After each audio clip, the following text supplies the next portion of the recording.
Nshuti zacu mukurikira Umurizi TV, mbahaye ikaze none mu kiganiro cy'uyu munsi. Nongeye kubashimira cyane ko mudukurikira muri benshi. Shimira cyane abantu bakomeje gukanda subscribe kuri iyi channel ya Umurizi TV. Iki kiganiro cyitwa Kuri Wahishwe. Niyo mpamvu dutegura ibiganiro bikoreye ubucukumbuzi, bikoreye ubushakashatsi, ibiganiro bishingiye ku ijambo ry'Imana. Duhuriza hamwe ijambo ry'Imana n'ubuhanuzi bw'iminsi y'imperuka kugira ngo umugeni wa Yesu arusheho kuba maso no kwitegura. Uyu munsi nateguye ikiganiro gishingiye ku cyabanjije nari nakoze mu minsi ishize. Ikiganiro kimaze iminsi nk'ibiri gusa. Nakoze ikiganiro kivuga ngo isi igiye kuyoborwa n'abadayimoni, amabanga yose agiye hanze. Iki kiganiro hari abantu bakirebye bambaza ibibazo ndetse bashyiraho na comments zitandukanye, ariko uyu munsi ndasubiza abantu babiri gusa. Ni mpamvu muri iki kiganiro nicyo gusubiza abantu babiri batubajije ibibazo bikomeye kandi by'ingenzi. Reka dusenge twinjire mu kiganiro kugira ngo Imana ibane natwe. Turagushimiye Mana yacu, tugushimiye ko turi uko bukeye nuko bwije, tugushimiye ko utanga nyinshi ku bwacu, uhimbazwe. Uyu ni umwanya wo kuvuga ijambo ryawe kugira ngo abantu babe maso, umugeni wawe arusheho kwitegura. Dusengeye uyu mwanya n'iki kiganiro ngo ugishoboze, imbaraga z'Umwuka Wera zibane natwe, kandi turasenze ngo kizagere kuri abazacyumva bahumuke, babe maso kandi kugira ngo barokore ubugingo bwabo. Duheje imbaraga z'umwanzi zirwanya abera mu izina rya Yesu, kandi amajwi y'abadayimoni tubacishikishije mu izina rya Yesu. Turagushimiye kumvisha gusenga kwacu mu izina rya Yesu Kristo, amen. Nshuti zacu rero, nongeye kubaha ikaze mu kiganiro, kandi iki kiganiro ngiye gukora ni ikiganiro gishingiye ku cyabaje kuko bivuze, kugira ngo abantu bafite ibibazo bitandukanye barusheho kubimenya no gusobanukirwa byinshi kubw'ibintu tuba twabagejejeho. Hanyuma mbibutse ko tutaje kuri YouTube gushakaho imibereho, hari uko tubayeho. Mbibutse ko dufite ibyo dukora. Njyewe mfite ibindi bintu nkora bimbeshejeho. Ntabwo naje gukora ibiganiro byo gutwika no gushaka abankomera amashyi no gushaka views nk'uko bimwe bitekereza. Oya, ibintu mvuga birashaririye, nta nubwo abantu babikunda, ariko Imana yantumye kubwiriza ubutumwa bwiza bw'ukuri gushingiye ku ijambo ry'Imana kugira ngo uwumva ururimi mvuga arokoke. Nsuhuje umusore umwe wampamagaye kare amaze kumva ikiganiro nakoze, arambwira ati ndashaka kubohoka, ambwira uburyo Satani yagiye amuboha, kandi dusengana Imana, nzi ko hari icyo Imana izakora. Byibura uwo nguwo umwe, iyo Imana ibashije kumuroba arahagije. Hari mugenzi wanjye dukorana mu kazi kare yambwiye ati ariko se kibi biganiro bya YouTube mbona bitunze abantu benshi, wabishyize ku rundi rwego kugira ngo nawe ujye ubona amafaranga n'imibereho, kugira ngo ubone imibereho n'amafaranga. Avuga ngo oya, njye ntabwo channel yanjye ari gushaka amafaranga, ntabwo ari yo gutwika. Intego yanjye ni ukuvuga ubutumwa bwiza bubohora, hanyuma uw'Imana yaroba akaba yakizwa, uwo nguwo arahagije. Ntabwo rero twaje no guhimba ibinyoma no kuyobya abantu, kuko dufite ibyo dukora bitubeshejeho. Hari ibibazo rero bibiri abantu babiri baje kuri channel yanjye uyu munsi ku kiganiro nakoze. Hari umuntu witwa Mugiraneza Emmanuel, kariho duheraho ku kiganiro nakoze kivuga ngo isi igiye kuyoborwa n'abadayimoni. Ni igihe cyo kuba maso, ukuri kugiye kujya hanze. Nanavuze uburyo Satani no gutegura ubu buryo kuzana mu isi ibiremwa byitwa ngo bidasanzwe, abantu bita ngo ni aliens, akari abadayimoni. Abantu benshi bakirebye mu comments zitandukanye, ariko yabajije ngo uzaduhurize Antikristo uvuga muri Daniel 11:21, ndetse uduhurize n'uwo Antikristo Satani azaprojecta mu kirere hifashishijwe ikoranabuhanga ryitwa holographic projection. Hanyuma abantu bose bo mu isi n'amahanga yose n'amoko yose akamubona, akabwirwa ko Kristo yaje. Hanyuma abo ba Antikristo babiri bahuriye hehe? Reka dusome Daniel aho yatubwiye 11 umurongo wa 21. Haravuga ngo bukeye mu cyimbo cye hazahaguruka umuntu w'isuzugurwa adahawe icyubahiro cy'ubwami, ariko azaza mu gihe cyo kwirara agiheshe igihugu kwihakirizwa kwe. Aziheshe igihugu kwihakirizwa kwe. Akavuga ko uyu uvugwa muri Daniel ari Antikristo. Reka nongere na Daniel 7, nongereho Daniel 7:20 twumve icyo atubwira. Arambaza ati ikinzanyaho uri, ati uzi ikinzanyaho uri, dore ubu ngiye gusubirayo. Nasomye hatariho Daniyeli 7:20, murambabarira. Daniyeli ibice 7 umurongo wa 20, umuhanuzi bwa Daniyeli, haranditswe ngo kandi nifuza kumenya iby'amahembe 10 yari ku mutwe wayo n'iby'irindi hembe ryameze atatu asanzwe akarandurwa imbere yaryo, ari ryo rya hembe ryari rifite amaso n'akanwa kavuga ibikomeye, ryarushaga ayandi gukomera. Reka mbabwire ko iri hembe rivuzwe hano muri Daniyeli 7:20 ari ubwami bwa Antikristo buzima mu isi. Mu buryo bwa politike, amahembe 10, umuhanuzi avuga ibihugu 10 bizakurwamo 3, amahembe 3 agakurwamo, nicyo bivuze muri Bibiliya. Hakazamuka kandi gahembe gatoya kavuga ikomeye, gafite amaso n'akanwa kavuga ikomeye n'amagambo yo gutuka Imana. Ubu ni Antikristo uzaba avuye mu bwami bwo mu isi, mu bihugu 10 hazakurwaho 3, hakazamuka kimwe kikayobora isi, ariko kiwe n'uwo mwami witwa Antikristo. Mu byahishuriwe Yohana 13:16 na 17 bavuga ko azaba afite umubare w'umuntu, kandi uwo mubare bakavuga ari 636, azaba ari umuntu. Tugiye guhuza rero ibyo bintu bibiri, uyu mwami uzima ari umuntu no kwerekanwa kwe mu kirere hifashishijwe ikoranabuhanga ryitwa holographic projection. Abantu bo mu isi bakabwira ko Yesu yaje, ase Kristo yaje. Ndagira ngo wowe udukurikiye ibintu bikurikire kandi urusheho kubisobanukirwa, nawe uve mu rujijo, ndetse n'uyu mwene data wambajije Mugiraneza Emmanuel yumva ibintu kandi abisobanukirwe kurushaho. Hanyuma hari uburyo butatu bwateguwe Antikristo agomba kwiyerekanamo. Uburyo bwa mbere, etape ya mbere yo guteguza kuza kwa Antikristo, ni ugutegura inka ziriza zizatambwa, bakazitwika, ivu ryazo rigakoreshwa mu guhumana urusengero rw'i Yerusalemu, nk'uko uwo muhango wakorwaga muri Israel ya kera hagiye gutaha urusengero. Izi nka zamaze gutegurwa, zamaze gutwikwa, ivu rirabitswe. Etape ya kabiri, etape ya kabiri ni ukongera gusana cyangwa se kongera kubaka urusengero rw'i Yerusalemu, third temple. Ibikoresho byo kurusana byamaze gutegurwa, aho ruzashyirwa harazwi, na hari uyu munsi umusigiti w'Abayisilamu witwa Masjid al-Aqsa, ahantu hitwa muri Palestine, hahoze hari urusengero rw'i Yerusalemu. Ntabwo nyine barwubaka hatabanje gusenywa uyu musigiti, biri gutegurwa ndetse bigeze kure. Abarabi bazifashishwa mu kweza urusengero bamaze kwigishwa no gutegurwa, bamaze gutoranywa mu muryango wa Lewi. Etape ya gatatu ni ukuzana Antikristo noneho nyirizina. Gute sasa? Yesu Kristo namara kujyana itorero rikamara mu kirere imyaka 3 n'igice hapemwe imirimo, hazakurikiraho kugaruka ku isi n'itorero, agakuraho systeme ya Antikristo uzaba uri mu isi ategeka ya myaka 7 yagenewe. Hanyuma Yesu naza mu isi azabaje kwima ingoma y'imyaka 1000 ku isi, kandi naza azahagarara ku musozi wa Elayono, umusozi yazamukiyeho ubwo ariko nabigishwa babasezeraho. Abamareka bakababonekera, bakazabigishwa ngo yemwe abagabo mwe, ni iyihe mpamvu itumye murarama muri mu ijuru? Bakabwira abigishwa ba Yesu ngo uko mubonye agiye azamuka ni nako azagaruka. Hanyuma Satani azi neza ibyo bintu byose. Satani azi neza ko Kristo hazavuzwa impanda ya mbere yo kuzura abantu bapfuye. Mwenda Bosco kuri The Book TV ndamusuhuje, yagize ishurwa rikomeye. Imana yamwishuriye ko Satani ari gutegura abadayimoni, ingabo zikomeye z'abadayimoni zava mu isanzure, zikaza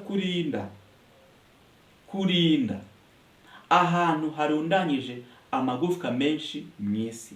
Urugero, Le Catacombe de Paris, jya muri internet yawe, kuri search koresha iyo search engine, wandikemo ngo Le Catacombe de Paris, urumirwa ibyo uboneho. Hanyuma abadayimoni bazaba baje gukora iki? Bazaba baje kurinda aho hantu harunze amagufwa menshi mu isi, kugira ngo umunsi Kristo azavuza impanda izura abapfuye bamwizeye, aba badayimoni bazabe bashobora gusobanurira abantu basigaye ibizaba byabaye, bitameze nk'ingabo za Roma zafeyirinze zikagwa igihumure, Yesu akazizukana zikabura icyo zivuga. Na n'uyu munsi inkuru ikaba yabaye ko Yesu yazutse, kandi bari bateguye ikinyoma cyo kuvuga ko Yesu atazutse.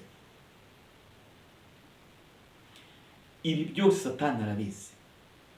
Hanyuma Satani azi neza ko Yesu navuze impanda ya kabiri ari impanda izazamura abazaba bakiri mu isi bagahindurwa, bizeye Kristo bakamusanganira ku bicu. Gatatu, Satani azi neza ko ku nshuro ya nyuma Yesu azamanukana n'itorero bakaza gukura ubwami bwa Antikristo, akima ingoma mu isi imyaka 1000 ari kumwe n'itorero. Ibi byose Satani arabizi. Hanyuma kuyu Antikristo ari gutegurira kuzima Yerusalemu, hakabaho kariwe uzataha uru rusengero rw'i Yerusalemu, akabanza kuruhumanura akoresheje ivu ry'inka ziriza zateguwe, akaba azima ari umwami w'isi yose wiswe umwami w'amahoro. Ubundi mu bwami bw'umwijima we bamwita ngo iki? Igitabo cya Alice Bailey cyitwa Externalization of the Hierarchy kivuga ko etape ya nyuma hari gutegurwa ikintu bita the coming of the Christ. Mu dukubo bamwise the world teacher, umwarimu w'isi. Iyi mvugo Antikristo ni yacu twebwe abakristo, ariko mu bwami bw'umwijima bamwita Kristo. Ariwe Paulo yavuze ngo ni Yesu wundi. Uwo Yesu wundi rero Satani azi neza ko yagiye mu ijuru kandi azagaruka aje kwimingwa imyaka 1000, agahagarara ku musozi wa Elayono ndetse ugasadukamo kabiri.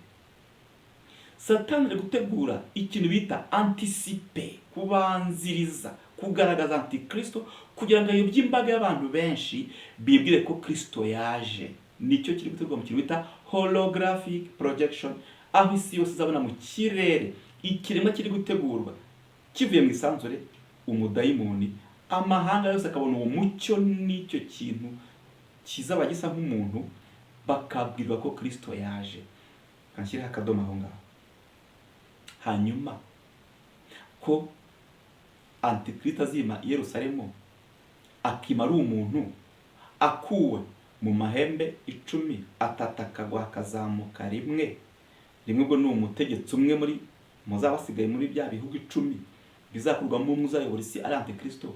Ubundi nagera Yerusalemu akicara ngo ni umwami, ko tuzi ko Kristo aba mu ijuru kandi yagiye mu ijuru, bazasobanurira gute isi ko Kristo yageze Yerusalemu yabaye umwami batamubonye aza amanuka avuye mu ijuru, kandi byanditswe bivuga ko azamanuka agahagara ku bicu, amaso yose akamureba, ngo n'abamucumise bakamureba. Aho hantu humve neza kandi bakira akadomo.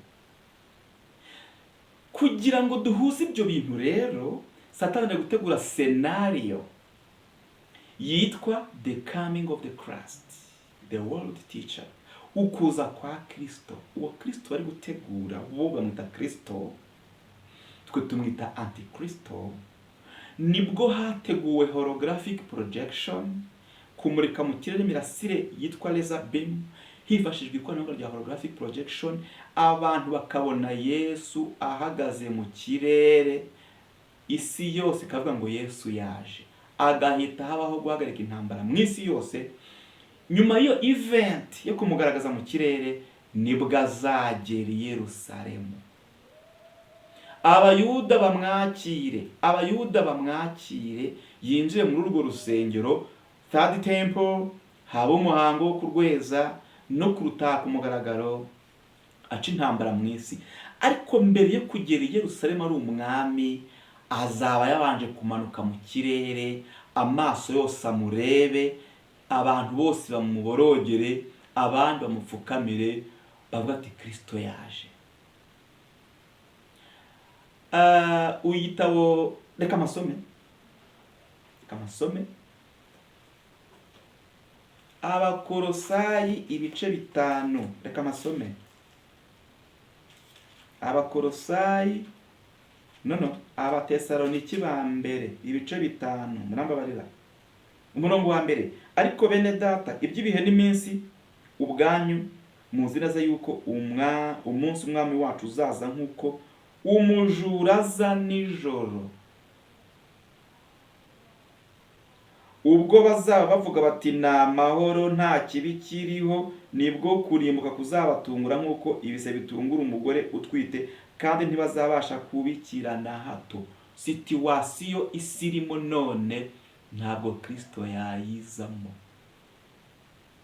Hari akaduruvayo mu isi, hari intambara, hari ibyorezo, hari inzara, ibiciro birazamutse, nta mudendezo uri mu isi, ibihugu biri kurebana y'ingwe. Ntabwo Kristo yaza muri no situation, ahubwo ubwo bazavuga bati ni amahoro nta kibi kiriho, ako gahe k'amahoro y'igihe gito kari gutegurwa ku buryo uyu mwami namara kuza mu isi akima mu buryo bubiri nakubwiye, kumwerekana mu kirere aje bati ni Kristo uje, kandi koko akamanukira kuri Elayono akagiye Yerusalemu akima ingoma, azahita aca intambara mu isi, ubwami bwose ibihugu byose bishyire baro hasi. Niyo mpamvu mu buryo bw'ibanga hari gutegurwa ugusenyuka kwa world power, Leta Zunze Ubumwe za Amerika, ugusenyuka kw'ibihugu by'abasosiyaliste, Uburusiya n'Ubushinwa, biri gutegurwa mu buryo bw'ibanga. Gusenya Iran kuriya ubwami bw'Abaperesi ni ukubupfukamisha, ni ibintu baba baziranyeho kugira ngo bategure neza ikibuga, bavuge bati si ntabwo gishoboye kwiyobora, abana b'abantu bananiwe kwiyobora, reka dushyireho undi mwami, undi mutegetsi. Kristo aje guca intambara mu isi, ako gahe k'amahoro y'igihe gito ya 3 n'igice nibwo gutungurwa kuzabatungura kumeze nk'umutego. Ariko none ntabwo Kristo aje muri situation. Ngira ngo mwene data Emmanuel mugira neza ahantu nahumvishije iyo scenario izahuzwa no kuba azigaragaza Yerusalemu ari umuntu, ariko baje kuboneka mu kirere nka Kristo waje umucyo ukamurikira isi yose. Niyo scenario yo kukujuta anticiper cyangwa se kuza mbere kugira ngo abantu barusheho kugwa mu rujijo. Hanyuma reka tujye ku kibazo cya kabiri cyabashijwe na mwene data wundi yitwa Byabene Jean. Byabene Jean yambajije ngo abadayimoni bari uko Bibiliya ibavuga. Aravuga ngo ibirenze ibyo Bibiliya ivuga ni inyigisho zabo. Ubu nyine ubwo ni inyigisho z'abadayimoni. Bishatse ko ibi turi kuvuga by'amahishurwa tuba twagiye tubona Imana yagiye ihishura ngo bitari muri Bibiliya, ngo ni inyigisho z'abadayimoni. Aravuga ngo ahubwo no kugira ngo batuyobye. Reka mbabwire ko tutaje kuri YouTube kwemeza abantu. Iyo tuvuze ubutumwa bwiza, umwuka wera udukoresheje, iyo hari umuntu w'ubugingo akuyemo akamuro bakamwemeza ibyaha akihana, uwo bahagije. Ntabwo rero twemeza abantu nutemezwa n'umwuka wera cyangwa se umwami Yesu, je ntabwo nakwemeza. Kabiri, kavuga ikintu gikomeye umunsi Imana yampishuriye, kugira ngo abantu barusheho kumva ibintu tubabwira ibyo ari byo. Umuntu waza ayobora Leta Zunze Ubumwe za Amerika witwa Eisenhower yayoboye iki gihugu cya Leta Zunze Ubumwe za Amerika hagati y'umwaka w'1951 na 1964. Uyu muperezida yatangaje ubwe ni inkuru iri mu kinyamakuru cyitwa Daily Mail. Daily Mail ni ikinyamakuru cyasohotse mu mwaka w'1900 murambabarira, ni nimero yasohotse ku itariki 15 z'ukwezi kwa kabiri muri 2012. Iyi nkuru yanditse mu kinyamakuru cyitwa Daily Mail, aho uyu mukuru w'igihugu, uyu muperezida wa Leta Zunze Ubumwe za Amerika yitangarije we ubwe ko yahuye, yagize uwo mubonano, yagize contact inshuro 3, agirana inama n'ibiremwa bidasanzwe byari bivuye mu isanzure, ibi mwita ngo ni aliens. Akorana na by'inama ubwe abitangaza avuga ko bahuriye mu kigo cya gisirikare cyitwa Holloman Air Base, kiri Air Force Base, Holloman Air Base kiri muri leta yitwa New Mexico. ntabwo yatangaje byinshi ku mishinga bapanze n'ibi biremwa bidasanzwe byitwa ibivejuru, ariko uyu mugabo Eisenhower ubwe yivugiye ko yahuye n'ibi biremwa bidasanzwe kandi inshuro ngo zirenga 3.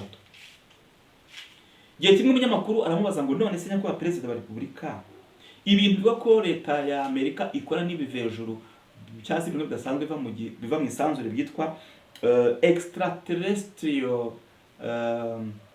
creatures, byaba ari ukuri cyangwa se ni ibinyoma? Ibi ngibi abantu bita ngo ni conspiracy theory, ibinyoma bidafite ishingiro, bidafite ikintu bivuze. Yaravuze ngo every creature cyangwa se every human, akambivuge mu gifaransa rwo byumvikana neza, ngo yaravuze ngo tout être stupide, ikiremwa muntu cy'igicucu cyose, tout être stupide ni l'existence des extraterrestres. Yaravuze ngo ikiremwa muntu cy'igicucu cyose gihakana ukubaho kw'ibiremwa bidasanzwe byitwa extraterrestre. Ni ukuvuga iki? We yahuye nabyo, yakoranye nabyo mu mishinga tutaza gutindamo, wenda atasobanuye cyane mu itangazamakuru. Hanyuma wowe udukurikiye ngo turi kuyobya abantu, ngo Bibiliya ivuga abadayimoni uko nguko bavuga, ngo aya mahishurwa tuba dufite ngo ni nyinshi z'abadayimoni, baya ba nyir'ubwite nibo babyivugira, ubwo se hari icyo warenzaho? Hanyuma nkubwire ko imvugo yitwa extraterrestre cyangwa se ngo aliens ari ukujijisha, ni imvugo ijijishije, ni abadayimoni mu buryo bundi bwumvikana. Ni abadayimoni kubera ko mu isanzure umubumbe witwa isi niwo wonyine Imana ashyizeho ibiremwa byitwa umuntu, ikiremwa cyitwa umuntu for the purpose.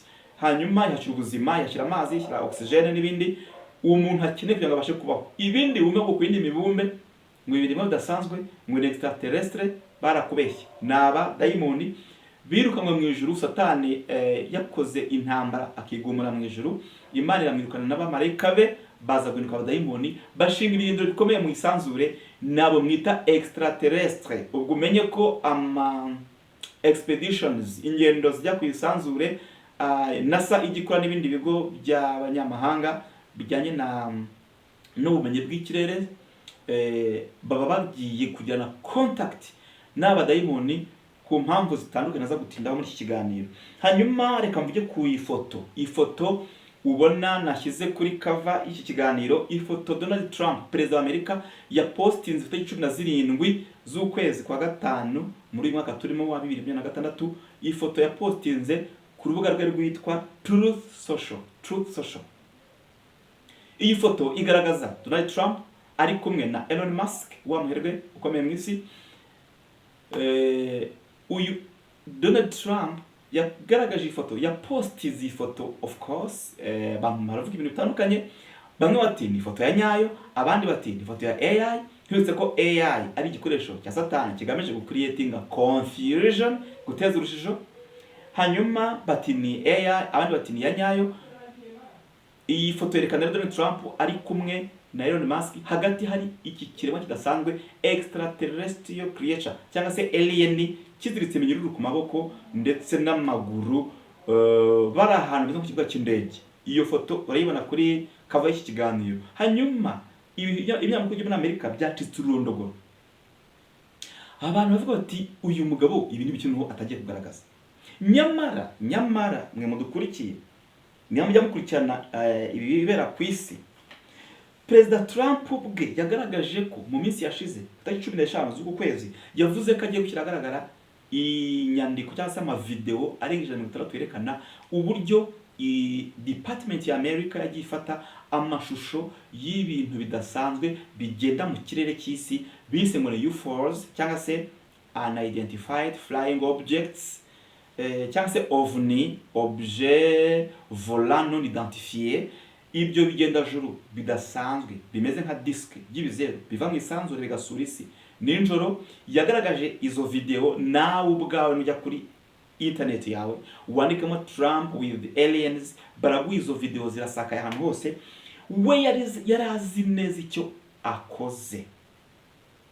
Kuba yapostinze ifoto ari kumwe na aliens ku rubuga rwa Truth Social, abantu bavuze amagambo menshi.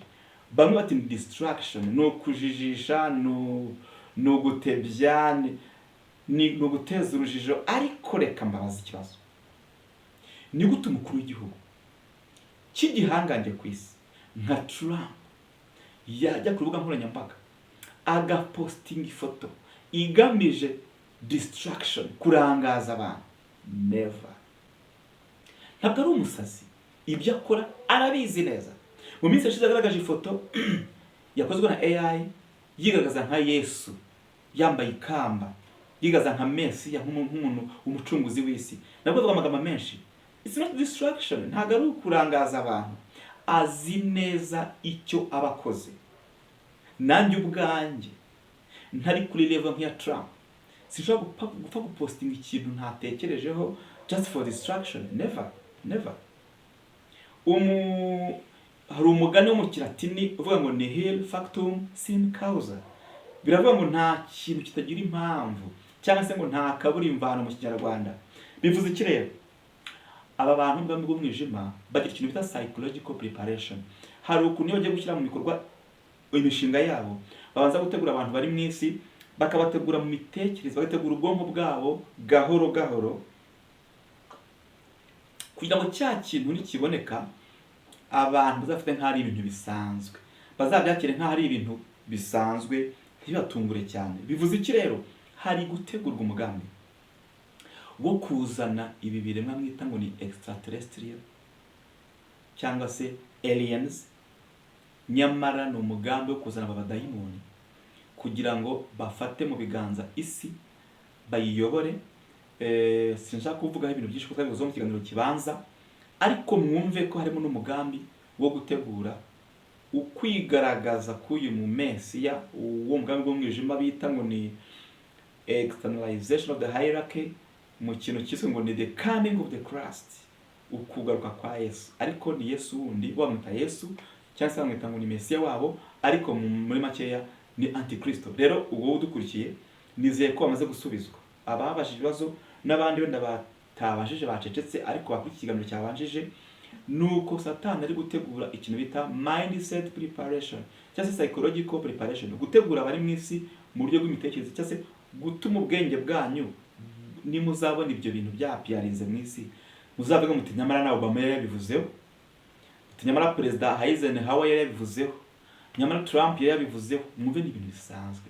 Psychological preparation cyangwa se mindset change. Rero sinshaka ikiganiro kiba kirekire cyane. Twe ntabwo turi abana b'umwijima, turi abana b'umucyo, kandi kuza kumwe wacu Kristo agomba kudutungura, kubera ko dufite umwuka wera waduhaye nk'ingwate kugira ngo aduhishurire, atumenyeshe ibyenda kubaho. Hari umuntu wambaje ariko si ibyo biganiro mukora, ibyo ubuvuga ubikura he? Kuko nyine we ntabwo abasha kubyumva. Ariko dufite umwuka wera udusobanurira, dufite umwuka wera uduhishurira, tukamenya etape par etape icyo ubwami bw'umwijima butegura kugira ngo ubashe kuyobya intore, ngo niba bishoboka. Intego nyamukuru ni ukuyobya intore niba bishoboka. Iyo bayobeje umwe cyangwa se babiri, intego ye yagezweho. Ariko twahamagariwe kugira ngo ducane itabaza abantu bamurikirwe, tuvuge ukuri, abantu bave mu mwijima, nk'uko Imana abashe kubarokora kugira ngo n'ubugingo bwabo babashe kurokoka. Iyi nkuru y'ifoto Trump yapostinze kuri Truth Social iri ku binyamakuru byose bikomeye muri Amerika. Yewe na Fox News yamaze kubitangaza avuga ati twabonye Trump agaragaza ifoto ari kumwe na aliens. Bamwe bakaza ibibazo ati yani biki, what is that? Ariko nicyo kigamijwe no kwategura kugira ngo umunsi bazabiririzinga, bazabigaragaza, muzumva ari ibintu bisanzwe. Nizeye ko mwene data ndavuga uyu wabajije kare mugira neza Emmanuel wamaze gusobanukirwa. Niba ikindi kibazo wambaza muri comment, telefone yanjye ku kiganiro, wampamagara kugira ngo turusheho gukungurana kuri aya mahishurwa y'Imana. Munyemerere nsenge soza iki kiganiro cyo kuba kirekire cyane. Nari ngamije kugira ngo nkure abantu mu rujijo, kandi ntabwo twivuguruza, nta n'ubwo ijambo ry'Imana ryivuguruza, ahubwo Satani n'umuhanga, ibintu bye byose arabitegura systematically. Ndabashimiye ko mufata umwanya wanyu mukadukurikira. Ndabashimiye ko mujya mureba ibiganiro byacu mukafata umwanya wo kubyumva. Ndabashimiye ko muduha ibitekerezo, abampamagaye, abanditse muri comment, mwese Imana ibahe, abatarakanda subscribe kandi kugira ngo ibi biganiro byose bikabacike. Mbasabiye umugisha ku Mana, Imana ibishimire. Reka dusenge. Ndagushimiye Uwiteka Mana nziza, ngushimira kubw'ijambo ryawe kuko ni rizima. Ubuhanuzi bwose bwanditse muri Bibiliya ni ukuri kwawe kandi bizasohora. Twebwe iki gihe rero twe dusohoye ku minsi y'imperuka, iyo Daniyeli yeretswe ubwo kuri we byari ibihe bisize kera, ariko tubisohoyemo twebwe ab'iki gihe. Duha ubwenge, dusobanurire ibi bintu intambwe ku yindi. Dusenge abantu bose bazareba iki kiganiro kugira ngo Umwuka Wera agiherekeze, azarushaho kubasobanurira, abahumura amaso, kandi umukumbi muto ari wo mugeni wawe arushaho kwitegura no kuba maso. Turagushimira ko natwe mu izina rya Yesu Kristo. Amen.